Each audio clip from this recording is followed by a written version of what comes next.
KP ನ್ಯೂಸ್ನ big ಅಪ್ಡೇಟ್ಗೆ ಸ್ವಾಗತ. ನಾನು ನಿಮ್ಮ ಪೂಜಾ ಶ್ರೀ.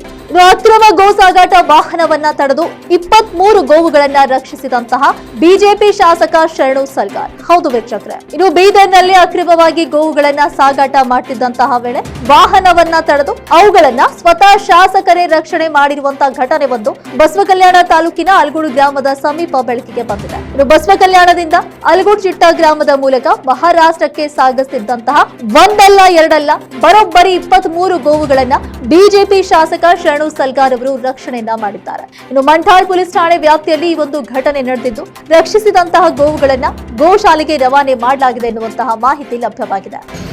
ಒಂದು 10, 12 ಅಲ್ಲಿ ಒಳಗೆ ಕರ್ಗಳು ನೋಡಿ, ಕರ್ಗಳು ಒಳಗಿದೆ, ಸಣ್ಣ ಕರ್ಗಳು ಅಲ್ಲಿ ಕರ್ಗಳು ಈ ಒಂದು ಫುಲ್ಲಮ್ಮ ಇಳಿಸಿದೋ ನಾವು, ಈ ಫುಲ್ಲಮ್ಮ ಇಳಿಸಿದೋ ಇಲ್ಲಿ ಒಳಗೆ ಬರ್ತೀವಿ.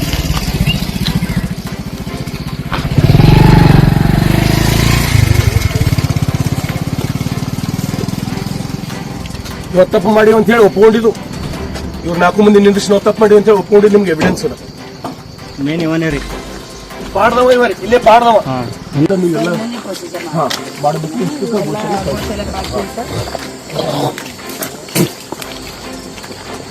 ಆ ಗೋಶಾಲೆ ಒಳಗೇನು ಗೋಶಾಲೆ ಕಳಿಸ್ತಿರಲ್ಲ, ಯಾವ ಟೈಮ್ನಾಗ ಗೋಶಾಲೆಗೆ ನೀವು ಬಿಡ್ತೀರಿ ಹೇಳ್ಬೇಕು, ಆ ಟೈಮ್ಗೆ ನಾ ಬರ್ತೀನಿ. ಗೋಶಾಲೆಗೆ ನಾ ಬರ್ತೀನಿ, ನಾನು ನೋಡ್ಬೇಕಲ್ಲ ಈ ಗೋಶಾಲೆ ಕಳ್ಸೋದು. ಅಲ್ಲಲ್ಲ ಮೇಡಮ್, ನನಗೊಂದ್ಸಲ ನೋಡ ನಾ ಹಿಂದೆ ಯಾವ ರೀತಿ ನನಗೆ ಅನ್ಯಾಯ ಮಾಡ್ಯಾರ. ನಾನು 40 ಆಕಳುಗಳು ಅಲ್ಲಿ ಹಿಡಿದಾಗ ಅದು ನಾನು ನಿಮ್ಗೆ ಸಮಯ ಬಂದಾಗ ಹೇಳ್ತೀನಿ.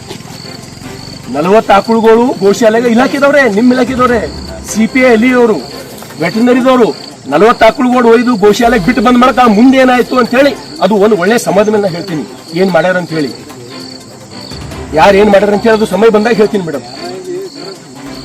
ತಾವು ನಿಮಗೆ ಧನ್ಯವಾದ, ಯಾಕಂದ್ರೆ ನಾವು ಹೇಳಿದ ತಕ್ಷಣ ಇಲ್ಲಿ ಬಂದಿರಿ, ವೆಟರ್ನರಿದವ್ರು ಬಂದಾರ. ಇವು ಪ್ರತಿಯೊಂದು ಹೋಗಿ ಗೋಶಾಲೆಗೆ ಮುಟ್ಟತಕ್ಕಂಥ ಕೆಲಸ ಪ್ರಾಮಾಣಿಕವಾಗಿ ಆಗಬೇಕು. ಪ್ರತಿಯೊಂದ್ರದ್ದು ಫೋಟೋ ಅವ ನಮ್ಮಲ್ಲಿ, ಮತ್ತೆ ಅವ್ರ ಮೇಲೆ ಶಿಕ್ಷೆ ಆಗ್ಬೇಕು ಮೇಡಮ್, ಅವ್ರ ಮೇಲೆ ಶಿಕ್ಷೆ ಆಗ್ಬೇಕು. ಕನ್ನಡ ಎಲ್ಲರಿಗೂ ಬರ್ತದೆ ನಿಮಗೆ, करेक्ट? सबको कन्नड़ आते, कन्नड़ तो मालूम होता आपको.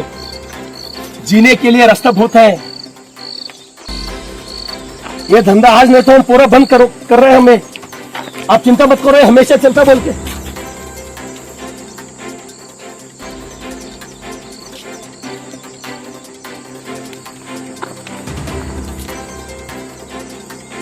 ಇವರು CPI ಮಂಠಾಳ ಒಂದು ಫೋನ್ ಹಚ್ತಾರೆ, ಯಾರು ಮಂಠಾಳ CPI ಅವ್ರಿಗೆ ಒಂದು ಹೇಳ್ತೀನಿ ಮೇಡಮ್. ಹೇಳಿ ಸರ್, ಎಲ್ಲರೂ